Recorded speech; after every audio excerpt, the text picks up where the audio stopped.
dugg ci actualité yi ñu dooree ko ak Walf Quotidien ñoom def nañ ci seen une combat contre coronavirus les armes de la division le plan Marshall de Macky les armes de la division daal. waaw le plan Marshall enfin gars yi daje nañ moo limite quoi xam nga Abdoulaye Daouda Diallo wax na moom il y a beaucoup d'argent partenaires yi accepté nañu au moins pour la moitié de la somme qui a été justement évoquée par le président. xam nga plus de presque 600 milliards boo xam ne partenaires yi dugal nañ ko. d'accord bon dugal nañ ko est-ce que dugal nañ ko effectivement wala est-ce que ay promesses kese la wala yu demee noonu. foofu sax laa bëgg yooyu aussi tamit gars yi leeral nañ ko affaire bi dafa am lu ma jaaxal ci côté boobu. xaalis bi ñaari pàcc wala parce que ministère de la santé ñoom. boo duggee ci seen page am na adresse bu fa am boo xamante boo duggee di nga gis xaalis bi fi mu tollu ñan ñoo joxe c'est différent ak xaalis bi nga xamante ni ñoom président Macky Sall ñu ngi koy wax parce que foofu 1 milliard et quelque moo fa amagum. man loolu jaaxal na ma c'est-à-dire que mooy li ma wax rek. transparence bi y a un problème quoi. moi des fois vraiment moi je suis pas content. de la manière dont le pays fonctionne. parce que j'ai comme l'impression que ni dañuy nëbb yenn yi quoi gis nga sànq bi même Mamou bi muy wax. gis nga wax na mais bëggul sax tudd benn truc quoi. alors que bon voilà am na ñoo xam ne tudd nañ leen ñuy joxe je sais pas dañu am benn espèce d'état d'esprit boo xam ne. ce n'est pas bien pourtant bu lépp leeree nit dañu war a nekk à l'aise quoi war ñu am dara lu ñuy pourtant c'est voilà il manque beaucoup de transparence dans ce pays on nous parle de oui force machin etc.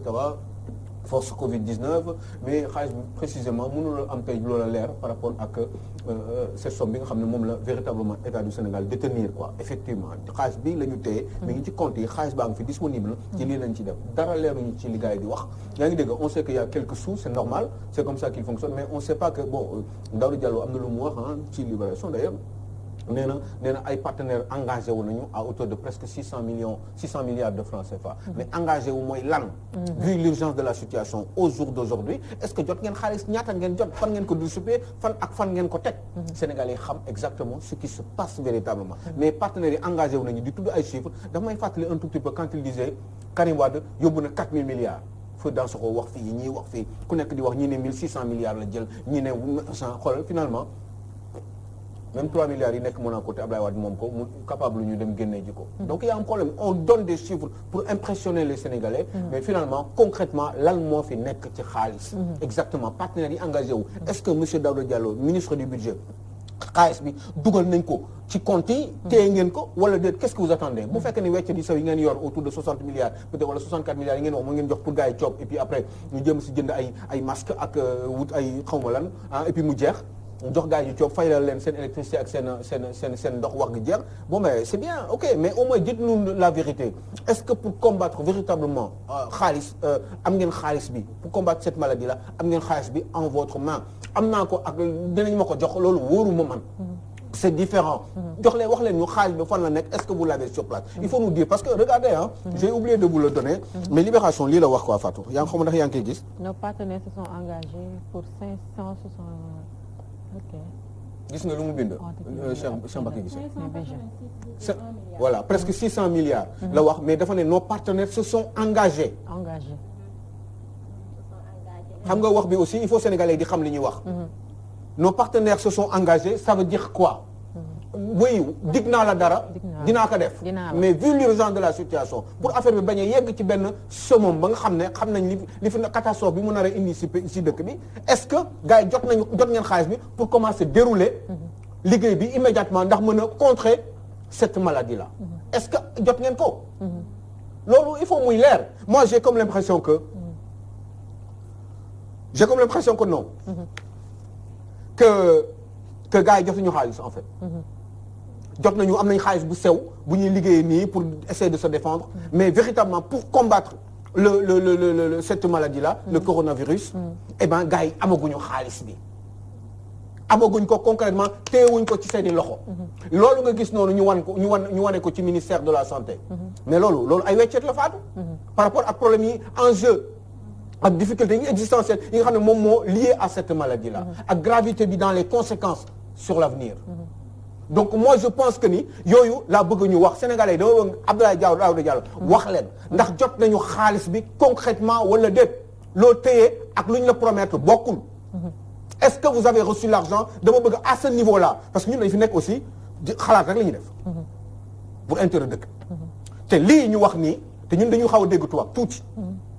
nos partenaires se sont engagés on a besoin de 1000 milliards nos partenaires se sont engagés pour presque 600 milliards ok moo ñoom AFD agence française de développement ay ñoom FMI et cetera mooy borom xaalis nekk ci àdduna bi. di dimbali dëkk yi.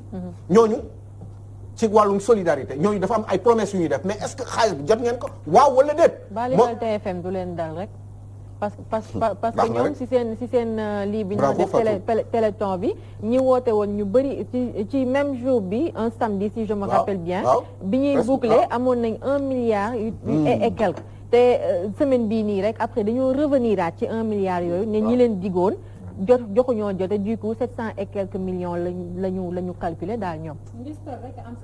xoolal ay xoolal woote rek dire que woote naa jox naa lii. gis nga li ma leen wax li ma leen wax mooy état d'esprit mooy wax ci mooy li ngay wax léegi Aliou non non c'est que gis nga wax bi yëpp mu ngi nii man au départ laa ko wax man gis nga man am na yoo xam ne gaw moo ko xam nga mooy lan mooy que allo way diw joxe na li non non xoolal booy dimbale nit doo def doo wax parce que man mënu maa comprendre lii comme yow li nga wax nii ca fa la TFM kii Aliou Sow li muy wax ci kii mais non mais y a un problème bon léegi rek man beneen problème Aliou Sow yow man li ma lay laaj foofu waa dama ne du fii le ministre Daouda Diallo yow du yow yaa fi waxoon ne carrément xaalis am na fi yow yaa ko waxoon de xaalis am na fi d'accord naa léegi yow bu ñu la diggee bu dee dañ laa dig te urgence am waa léegi doo génnee loolu def ko xaw ma dax yéeg may xaw ma yéen a ngi may comprendre dama ne fu mu nekk nii moom moo ne woon koppar am na bi gars yi di wax ne non dëkk bi xaalis amul mu ne rek mu génn mu ne y a de l'argent léegi y a de l'argent nee nañu lii la ñu soxla Macky Sall nee na lii moo koy kii léegi urgence am na léegi lenn moo am nañ jël comme que ñee xam nga nag nañ waxante dëgg xanaa nag lu toll nii maanaam ñu nekk extérieur duñu la dig ba baax te duñu la jox day yéex rek waaye kon nag léegi ñoom nañu jël ci gafe gi faj ñoom ñu faj soxla gi. nañu faj soxla yi.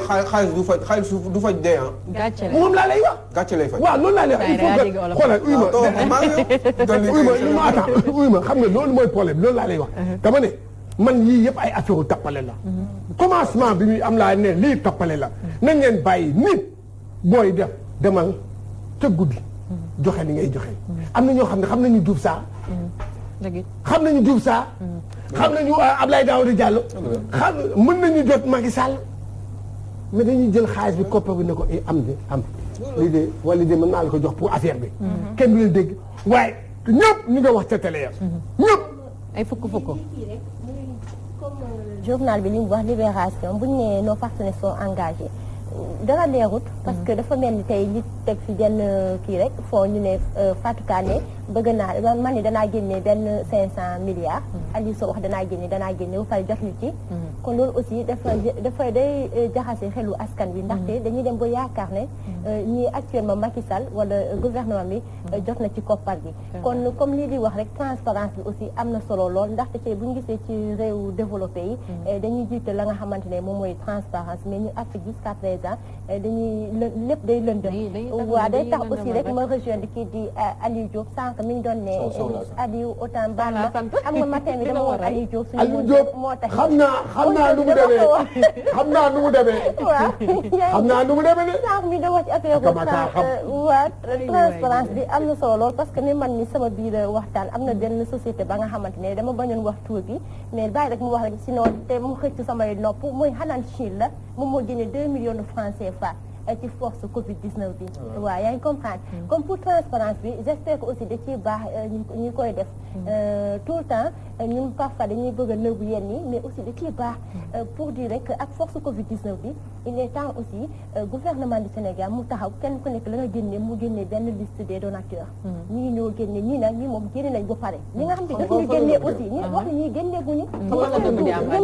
est-ce que xam nga nëbb di am. c'est parce que fu nëbb di am rek. mais malhonnêteté am na fa. xam nga nit bu fekkee ne da nga leer ci sa bopp. yor ay mbir war koo liggéey.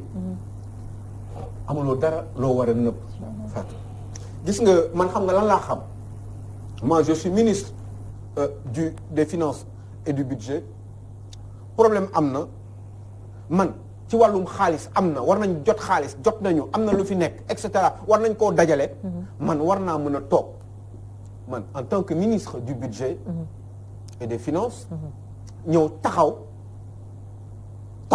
ak sénégalais yi jàkkaarloog ay journalistes moi je me ferai le plaisir mais d'en faire d'avoir le ministre du budget et des finances en face de moi parce que Fatou man li ma ko bëgg a wax Salma ak li ma ko bëgg a laaj bari na parce que j'ai besoin de récupérer davantage d'informations pour édifier les Sénégalais parce que man loolu mooy suma liggéey alors quand on me parle de certains mots léegi nii Sénégalais yi bravo Cheikh Mbacké Guissé bu ñu déggee lii rek day naan am nañu sàngam mooy li ma doon wax ci mbirum Karim Wade bi rek Fatou 4000 milliards nga doon dégg ñu koy titré 4000 milliards la ñu dugal xaw ma Singapour ci Karim Wade fu ñu mujjee France daal di xëddéem comme ni nga waxee comme le ministre de la santé ni muy génne chaque jour di def le point ci coronavirus bi yaakaar naa le ministre du budget aussi war na mën a génn ne dig nañu lii mais instant bi nii fonds yi nga xamante ne jot naa dugg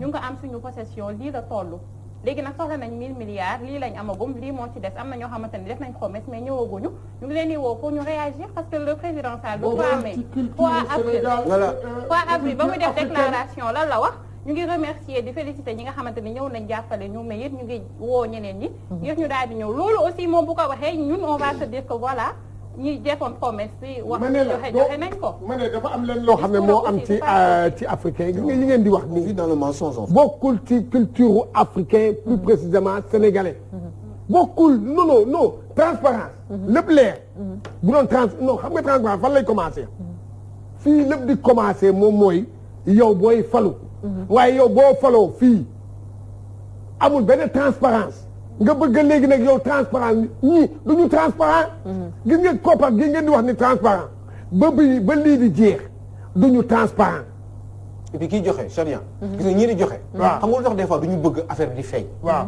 c'est parce que pardon mais c'est la vérité c'est parce que li ci bari ci li ñuy joxe honnêtement Cheikh Diène Gomis en fait dañ ko sàcc te loo sàcc mënoo di ko wane ñooñu tey ji nii yëpp nekk ci Sénégal ñoom service des impôts yow Abdoulaye Daouda Diallo mënoo ma wax ces gens là ñaata la ñu fay impôt au 31 décembre 2019 seen fiscalité parce que dëkk da ngay nekk dëkk boo xam ne booy gagné xaalis da ngay fay ay impôt même boo gagnéwul sax da ngay fay impôt parce que café Kango bi ngay jënd nii boo ko jëndee da nga ciy fay ay impôt société bi koy defar day fay ay impôt bénéfice société boobu à l'année dañ koy xam état daf ko war a xam ba pare xam moom ñaata la ci fay ci impôt patron bi ki moom société bi war nañu mën a xam moom tamit xaalis bi mu gagné li mu am comme bénéfice bénéfice ñaata la ci joxe comme impôt sur le revenu ba ci sax impôt sur la fortune loolu dafa war a am loolu yëpp ci ay xeetu transparence la loo xam ne Sénégal il faut ñu moo tax bu may wax ni affaire bi c'est au-dessus que la ñu war a liggéey bi ce sont les institutions qui sont babonnes fii dañ ko war a tabax dafa am yoo xam ne il faut ñu leeral ko ñëpp xam Salma quand bu fekkee ni yow 100 000 nga am cette année déwén en 2021 bu dee da nga am 100 millions Salma il faut ñu xam sa 100 millions fan nga ko jëlee yow comme ça yow di nga am yow dina leer di nga am clairvoyance pour boo amee ci 100 millions yooyu nga am comme bénéfice ba fay ci say impôt mu dese la 80 millions bu la neexee nga jël 10 millions yi wala 30 millions yi nga joxe ko maye ko ci ay situations yi demee nii waaye doo ko mën a def yenn saa yi parce que boo ko defee gars yi dañuy naan mais waa ji fan la jëlee xaalis je meurs de savoir Tahirou Sarr fan la jëlee 1 milliard yi mu joxe j'ai un problème et je continue à souffrir de cela parce que je vis dans un pays que j'aime beaucoup mais je n'aime pas les gens qui sont là et qui nous dirigent. Je ne les aime pas. Je ne les aime pas parce qu'ils ont de l'argent, parce que j'en ai rien à cirer. Je ne les aime pas, je les déteste tout simplement parce qu'ils ont pillé ce pays qui est indépendant depuis il y a 3 jours, 60 ans qu'il est indépendant. Mais on continue toujours à avoir des problèmes, des saraxu ci àdduna bi mu ñuy yëngatu football bi Cheikh Diagne Gomis ko lépp am ay problèmes. Ce pays-là doit être arrangé encore une fois parce que tout simplement il est dérangé. ci Facebook bi gis naa ku ne ku bind Tahirou Sarr joxe nga 1 milliard des na 94 milliards. mais explication boobu daf ma def ay. mais xam nga da ngay waaru gars yi les chefs d'entreprise que je vois là ci dëkk bi Sénégal Fatou chefs d'entreprise yi may xool fii nii mais d'accord c'est bien vous êtes bien gentil tout ça mais ñaata ngeen gagné ñaata ngeen fay impôt. que sont vos entreprises seen employés yi. est-ce que déclaré nga leen seen employés yi ngeen y a beaucoup d'entreprises yoo xam ne seen employés yi duñ leen déclaré.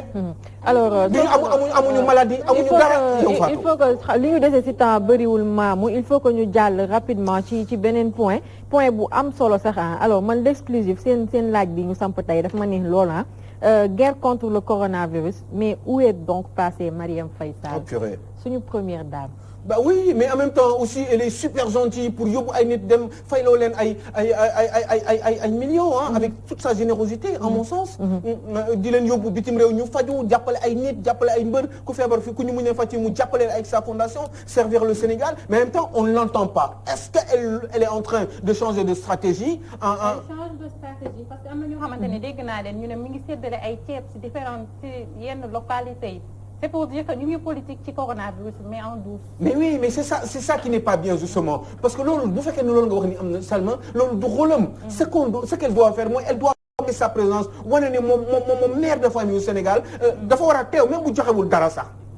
mais dina xam ne jëkkëram mi ngi fi te moom mooy jabaram te mën na ko influencer ndax ñooy fanaan. te xam nañ li xew ci jëkkër ak jabar. donc yooyu mais même marquer sa présence rek loolu rek doyoon na. pour wax ci quoi. mais dafa am loo xamante même ci li Aliou Sow ñu ngi koy gis muy waa servir la fondation Servir le Sénégal. seen oto yi jamono ji ñoom la ñuy gis ñuy séddale ay lekk ñi nga xamante ne ñooy suñu takk der yi nekk ci couvre-feu bi est-ce que loolu. loolu waruñu ko def. d'accord c'est moche. c'est pas beau Fatou. d'accord. xoolal nañu waxante dëgg. loolu c'est vrai gis nga man bi ma ko dégg.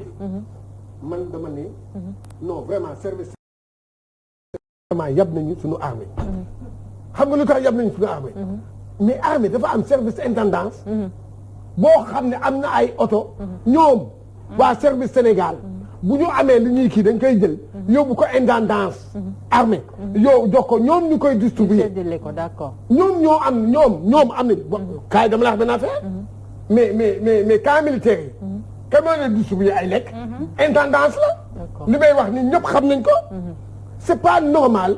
benn kii waa parce que daal ay kiiw Marième Faye Sall la rek. voilà lu leen neex lañu kii mais est-ce que loolu wóor na. ça ne se fait pas. boo nee ñëpp. couvre-feu na ñëpp dugg. armée bi ak médecin yi. ak kii magistrat ñoom ñoo am droit di wër. nañ ko jox armée mën na ko distribuer. nañu wax de li nga yëfu tappale yii la ñuy def. li gën a bon mooy loolu. kenn waxul la ñuy gën parce que lu nekk mën na ci am. lu nekk mën na ci am man bi ma ko dégg man dama tiit yëpp. man su ma doon militaire yi dëgg mais non mais attends yow jox leen lekk yóbbu ko intendance. waaw yóbbu ko intendance. dafa rafetul ñoom ñu distribuer ko tappale rek. ci dégg rek rafetul que fondation.